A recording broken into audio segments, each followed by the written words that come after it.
Assalamualaikum warahmatullahi wabarakatuh. Perkenalkan, nama saya Ahmad Zaini, mahasiswa dari Universitas Mercubuana, Fakultas Ekonomi dan Bisnis, jurusan Akuntansi. Baik, dalam rangka memenuhi tugas besar 2 dan tugas 4 kewirausahaan 3 ini, saya akan menjelaskan mengenai pitch deck dari Roti Jadul. Baik, kita akan mulai mengenai tentang kami. Roti Jadul adalah jenis usaha yang bergerak di bidang food and beverage. Bisnis ini merupakan bisnis rumahan yang dimulai oleh orang tua saya sampai dengan saat ini. Usaha yang dirintis sejak tahun 1959 ini masih bertahan sampai dengan saat ini. Sebagai penerus, saya merasa tertantang untuk menjawab persoalan-persoalan yang ada, termasuk mempertahankan eksistensi di kalangan masyarakat sekitar dalam olahan pangan yang murah dan praktis, namun juga tetap bergizi. Baik, saya akan memperkenalkan tim kita di Roti Jadul. Yang pertama ada saya sendiri, Ahmad Zaini, sebagai ketua tim dan juga PSI produksi, yang mana memiliki keahlian yang pertama manajemen biaya, data analis, kreator, planner, dan juga manajemen risiko.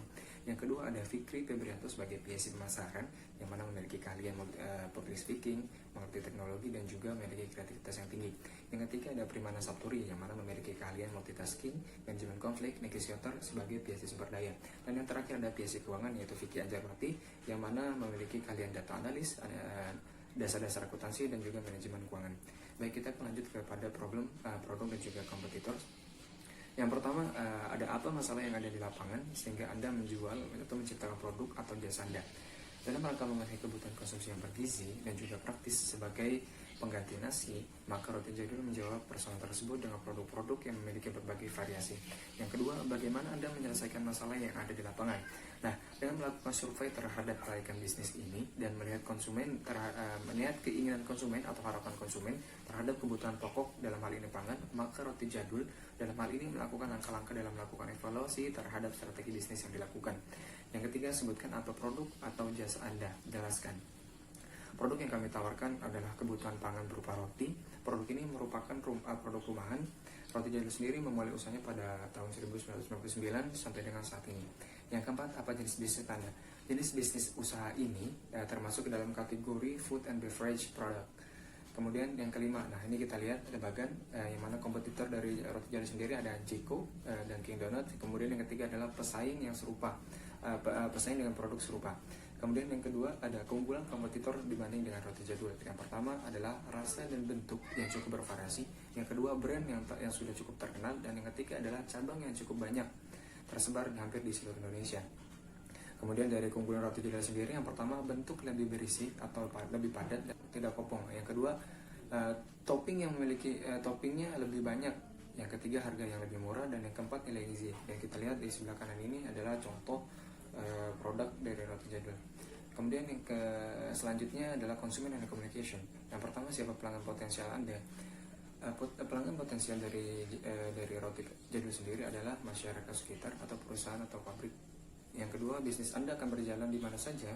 Saat ini wilayah pemasaran yang diharapkan adalah sekitar Jakarta Barat, namun tidak menutup kemungkinan jika di masa mendatang kami buka cabang di wilayah Pulau Jawa.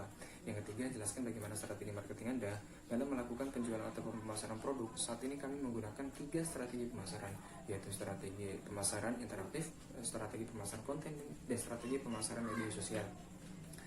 Yang selanjutnya adalah bagaimana strategi agar calon pelanggan Anda membeli produk atau jasa Anda. Strategi yang kami jalankan adalah dengan menarik minat konsumen. Langkah awal yang kami lakukan adalah dengan memberikan sampel atau tester produk sehingga konsumen mengetahui rasa dari produk tersebut. Nah, bagaimana caranya Anda merespon pelanggan Anda? Bagaimana caranya jika ingin bertanya tentang produk atau jasa Anda? Jelaskan. Jika ingin bertanya seputar produk kami, Anda dapat menghubungi kami langsung di nomor yang tertera melalui WhatsApp, telepon, ataupun melalui media sosial. Kemudian bagaimana caranya jika ingin membeli produk atau jasa Anda? Jika ingin membeli produk kami, Anda dapat langsung datang ke tempat penjualan kami. Kami juga dapat mengantarkan pesanan Anda dengan minimal pembelian adalah 25 pieces dan hanya berlaku untuk wilayah Cengkareng saja. Bagaimana caranya jika pelanggan Anda komplain? Jelaskan. Jika terdapat komplain terkait dengan produk ataupun pelayanan kami, Anda dapat menghubungi kami langsung di nomor yang tertera melalui WhatsApp, telepon, ataupun media sosial.